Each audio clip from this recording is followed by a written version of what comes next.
your parents, you know how they act, and they are supposed to kind of teach you right from wrong, as well as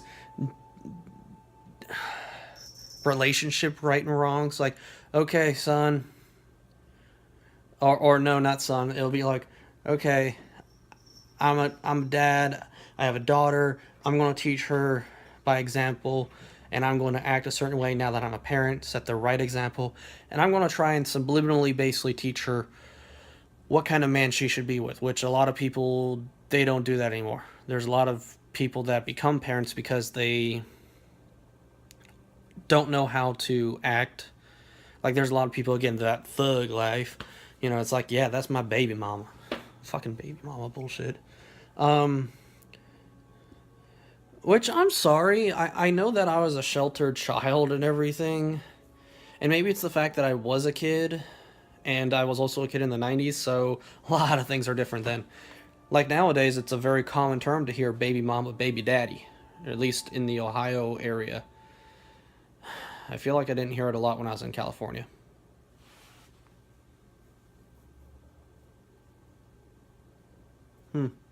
Whatever. Anyways. um, I mean, like, it's been around since forever. I mean, society and history and our culture and our race as a whole, across time, our culture as the human race has changed to where we've become more acceptant of a lot of things. But, so like being a single parent or getting raped or well, yeah, getting raped or just having a one night stand or whatever, basically having sex and then the person leaves you. Like, there were times in history where you weren't allowed to do that at all. Like, no, not at all. um, like, if you found out you were a father, you were obligated by God practically, and it probably was at some point by God, to where, like, oh, if you don't stay with your child or your spouse or whoever, you don't stay with your baby mama. Sorry, I'm like picking my toe here. um, then, like, you'll go to hell, and a lot of people fear that, so they do it. Um, but yeah, I mean, it's being a single parent has never been a non-existent thing. That's been around since the beginning of time. I just feel like people, at least, and this is what I'll say in case someone's watching this from another country. I want to know if people use. I Now, this is irrelevant, but I like the show Arrow.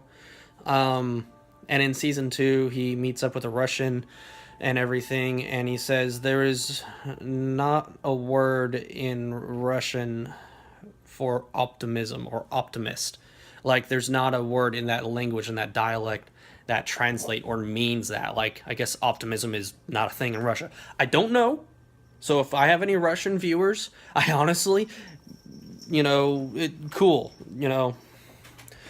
um, it would be kind of cool if I had international viewers. But my point is on bringing that up is, I don't remember. I will let you know when I remember, but right now I don't. So ultimately, basically, uh, something about single parent. I don't remember what the hell I was going with because of the whole Russian and Arrow thing, and I ended up in Nerdland. I'm sure I'll edit that out at some point. But, oh yeah, now I remember. I remember now. So, ultimately, I don't know if there are other dialects out there or in other countries where leave a comment and let me know if that is a thing in your society or in your culture to where you have single parents and they use that term. They're like, yeah, baby mama or baby daddy. In terms of, to me, when I hear that, that kind of just means, yeah, that's the guy who knocked me up. Like, I feel like that's such a crude term. Yeah, knocked up. Like I said, I do like having manners. I do like having kosher, being proper. So, that is something I rather try and do in my own life. I obviously don't really do so when I'm alone.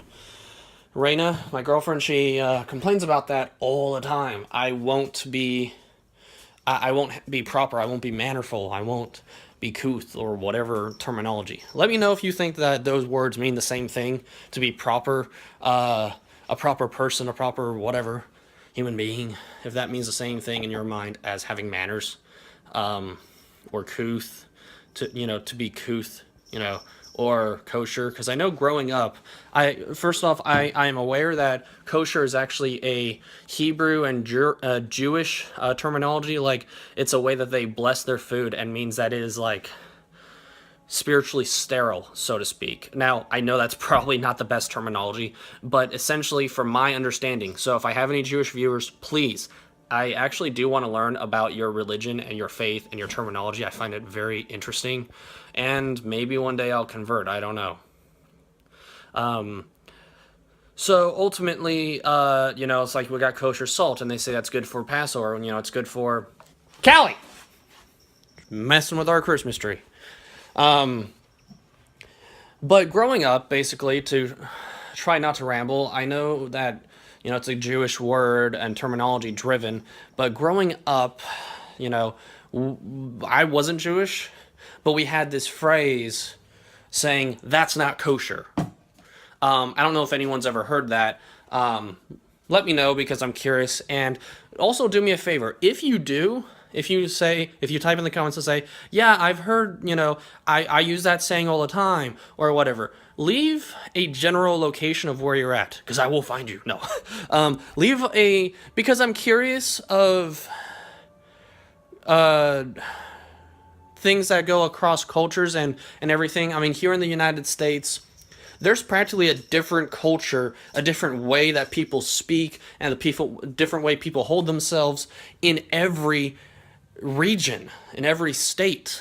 I say region instead of state because, I don't have a car, but, like, but the Kentucky area, there is what they call the Northern Kentucky area, which I guess is completely different than Eastern, Western, Southern, whatever other, parts of the Kentucky compass. But there's Ohio, and there is the city. There is a city in Ohio called Cincinnati, and around here, they basically are one and the same. Kentucky and Ohio are literally one and the same. Now, yes, they are two different states, but if you ever find yourself in what they call the greater Cincinnati, which I don't know what the fuck's so great about this place, it sucks.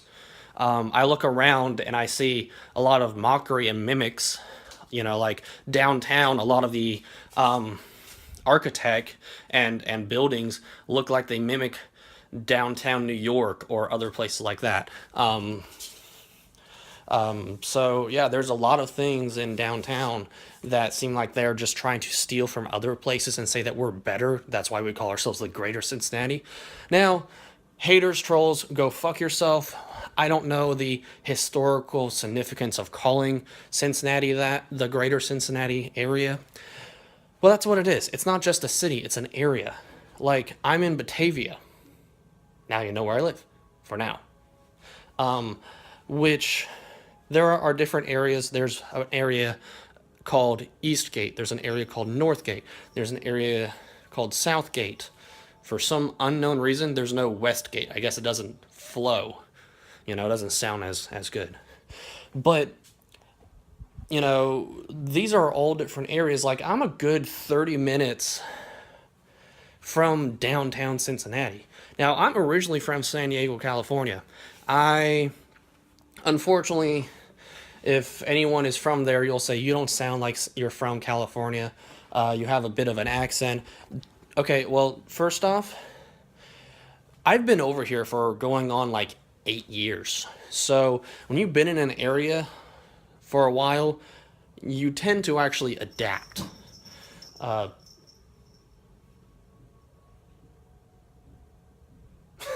Like, weird cat. Runs off. just to hide in a cupboard. I heard the cupboard slam.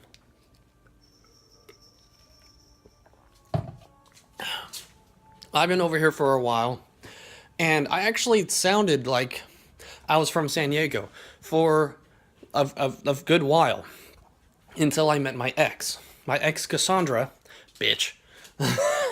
Drop the bitch, Mike. Seriously, she did some fucked up shit, and I will get to that at some point. I'll call it like the Cassandra saga or whatever. Fucking, however many video long story arc of just the shit that she put me through, or the things that may have happened when I was with her, and how I, for some reason, changed as a person just because I was around her. I lost myself, and I don't. And being a spiritual person, I don't know what was up with her. I don't know if she had some sort of if she was taking my energy or what. But somehow I lost who I was spiritually. I lost who I was in my heart. Lost who I was mentally. I didn't even think like myself. Like me, I am a loyal person in a relationship. And I will tell you this right now, loyal viewers, I cheated on Cassandra 3 times. 2 of them were not intentional. They were not. First one was under pressure. I guess the first 2 were in a sense. But, and I was looking at it objectively. I was living in an abandoned house. I was homeless. She didn't mind that her boyfriend was homeless. But, she lived with her parents. That's really not much better. I feel like when you're homeless, you're at least on your own. You're not having to rely on other people. We'll get into that on another time, okay? But I stumbled on my ex, different ex at the time, meaning I'm not with her, but okay, fuck it. My ex, Vicky, who was my ex when I was with Cassandra. That way we get that confusion out of the way. When I was with Cassandra, I was already with Vicky for a short while, and, been like a year or something like that, and I hadn't seen her out of the blue, and, I am the kind of person who does want to naturally try and stay friends with his exes. Because just because the relationship goes to shit doesn't mean we can't stay friends. A lot of people have a hard time with that. They're like, well, I saw you naked, or I had this emotional attachment, or something, and they can't remain friends. Something prevents them from thinking